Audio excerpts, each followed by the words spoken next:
I wonder if today's going to be as exciting as yesterday was on the feeds. Let's do an overnight update though. If you don't want any BB28 live feed spoilers, now would be a good time to scroll on.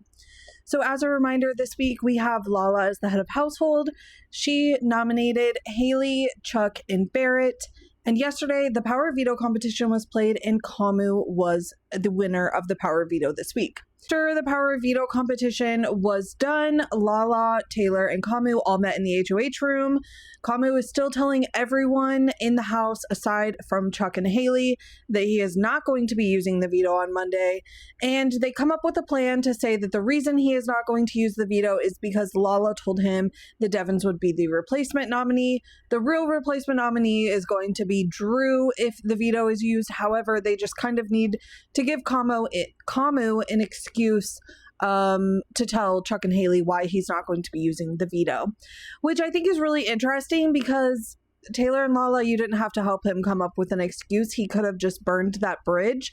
But by doing this, you're allowing him to keep that bridge with whoever ends up staying, potentially. I don't think it'll keep the bridge. It's concerning the way that Kamu has really turned his game around over this weekend ever since the eviction. It's something to really keep an eye on. Taylor is like in love with Kamu now. She says that they are like Christ brother and sister. I don't freaking know. They were flirting last night and talking about how they should have been the ones in the Adam and Eve costume. Kamu is going to be here for a while, unfortunately, I do think. Taylor and Yash have a conversation and talk about how for the next 2 weeks, the house just needs to focus on getting out Haley and Chuck. One of them goes this week, and then everyone works together to get the next one out the next week. And then they both say that after that, everyone in the house, aside from the icons, needs to work together to get the icons out. This will change from Taylor at the end of the day or like as the day goes on. By the end of the day, she is telling Lala that she wants an icon to leave next week. We still got all day today and a good portion of Monday. I wouldn't be surprised if Taylor decides to pull the trigger this week and has Kamu use the power of veto. Definitely hasn't been even talked about yet, but I'm just saying she went like within a couple hours time went from in 2 weeks to next week for targeting the icons, and they don't got anything to do today. She's got nothing but time to think. So it's a possibility. D has a camera talk, and just like I had said in my video yesterday, D made some mistakes yesterday with spilling a lot of information. She agrees, and she says this funny line where she says something like, I know I may have won Survivor, but I can still be a dumb bitch sometimes, or something like that. And I was just cracking up because yes, she's a good player. She's a good strategist. But that doesn't mean that she can't make mistakes. And she definitely made some mistakes yesterday. Honestly, she's been making mistakes since the eviction night and deciding to lie about her vote. And she says as much. So I have faith that she can turn it around. I don't think any of it is game ending by any means, but she recognizes it, which in my opinion is a very good thing. Dee and Drew have a quick chat together, and they're kind of talking about targets in the house and plans for the week, and they both are in agreement that Taylor and Kamu are their biggest threats in this game, the biggest threats for anyone in the game. So I do see a world where we go back to a split house here pretty soon, and it's basically going to be like D side of the house and Taylor side of the house. But they both do have some like intersectionality in their sides of the house, so we'll have to see who lands where and who's going to come out on top. He was whining and crying all day and all night. You know, Kamu's not going to use the veto on her, Chuck, so one of them's going to go home, even though 24 hours ago she was like, I'm staying on the block. I've got the votes against Barrett. You got the votes against Barrett. Now all of a sudden, since she didn't win power veto, that story has changed. She whined about how no one cheered when she won head of household. She says that no one cheered when Kamu won power veto today.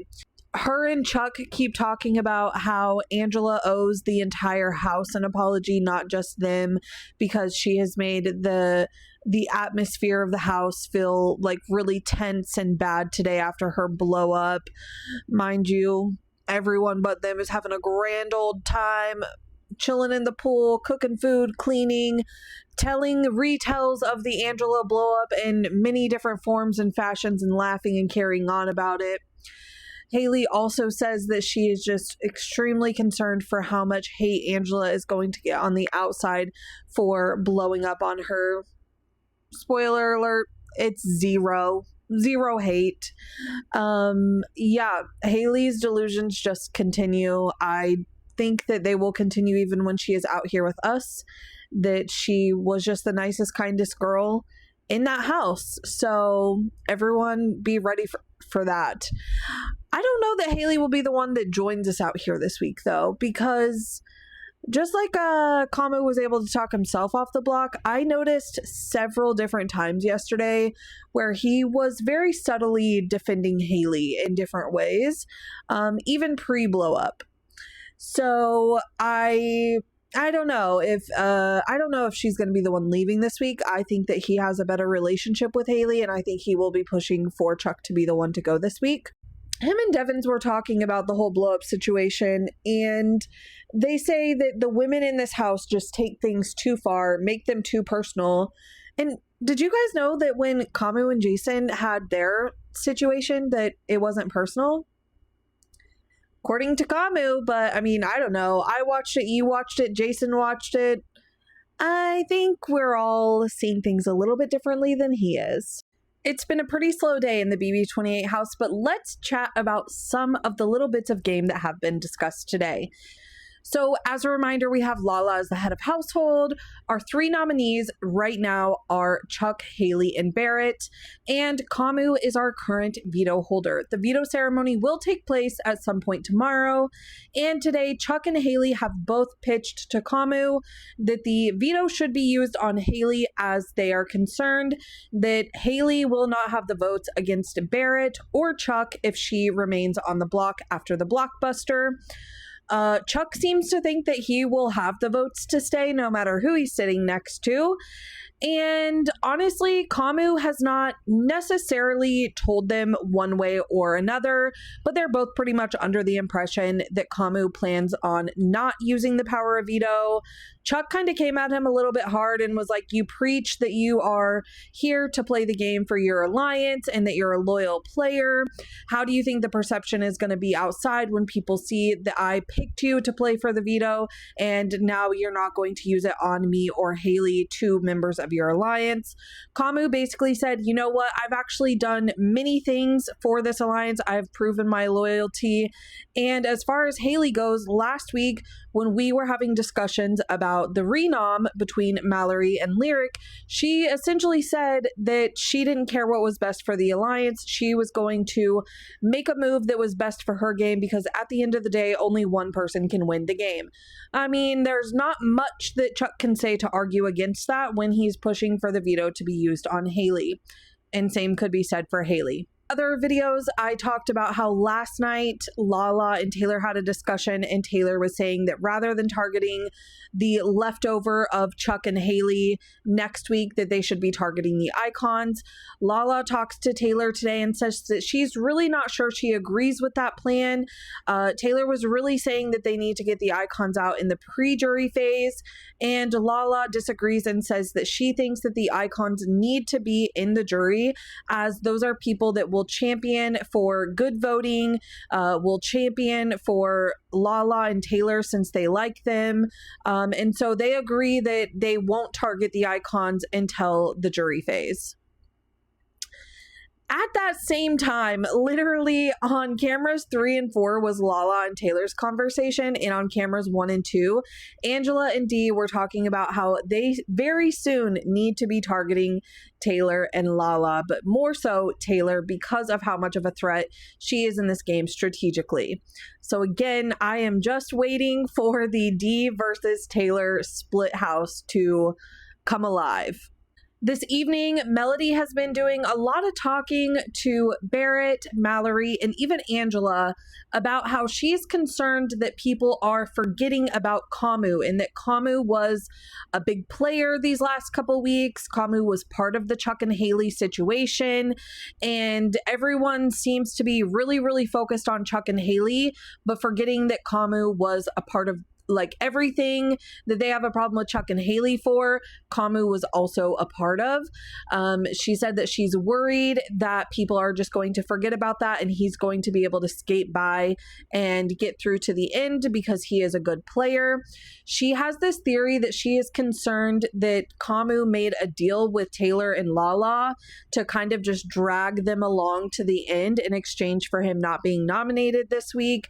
So really just trying to plant seeds to the people that she's working with that like we still have to keep our eyes on Kamu and we still need to target him at our first chance because it's probably going to take a couple of tries to actually get him out of the house. A little while ago, Angela talked to Dee and said that maybe they should kind of explore the idea of pushing Kamu to use the veto on Haley.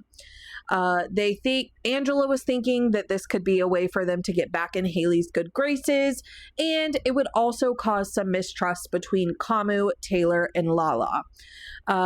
After Angela first talked about it, they were like, okay, let's maybe think about this a little bit and come back later. But Dee immediately was thinking about it, was like, you know what? We got away with the vote flip last week. This seems like maybe we would be doing too much. I think we would be playing too close to the fire. Like, I don't think this is a good idea. We need to just let Kamu do whatever he's going to do with the veto and then go from there. Her and Angela talk again just a few minutes later, and they're both in agreement that what Dee said is what they need to stick with. But they didn't realize that Mallory was in the pod room right next to him and potentially heard everything that they just said. But there's not been any confirmation or anything like that that she actually did. But it's something that they are concerned about since they didn't know that she was in that room. Honestly, from what I can tell, I do not think that Kamu is going to be using the veto tomorrow. I think that he has given many reasons as to why he is breaking away from Chuck and Haley, but you never know in this house. A lot of people have a lot of sympathy for Haley, even though no one is really doing anything that bad to her, especially comparatively speaking to things that she's said and done to other people and said about other people throughout the season. But even this morning, like, Devon's talked to Angela and was like, personal attacks are not a part of this game, blah, blah, blah, blah, blah. Everyone's been preaching all day about how like isolating and personal attacks shouldn't be a part of the game, which I agree with. I am not disagreeing with that at all. However, no one was having these discussions when Haley was the one doing it. No one was having these discussions when Haley said that Jason should be emotionally isolated. Like, it's only a big deal now that it's happening to Haley, which, I mean, is just very interesting. Also, as far as being isolated, Haley's doing that to herself. Kamu has told her many times today that even if she doesn't want to be around Angela or doesn't want to be around Dee, she can be around him, she can be around Devon, she can be around Barrett. Like, there are plenty of people and groups of people that she can be around. And Haley's response was, yeah, I guess that's true, but I just don't want to be. Okay, that's your choice. You are self-isolating. It is not the house isolating you. You are making that decision. So again, I just don't have any sympathy for her in this moment after watching how she has talked about people and treated people for the last several weeks. Like, Angela flipped out on her one time. It lasted all of 10 seconds, and that's it. Other than that, she's just been nominated to go home, which she has said multiple times today that she has made peace with going home and she wants to go home. So, bye, girl.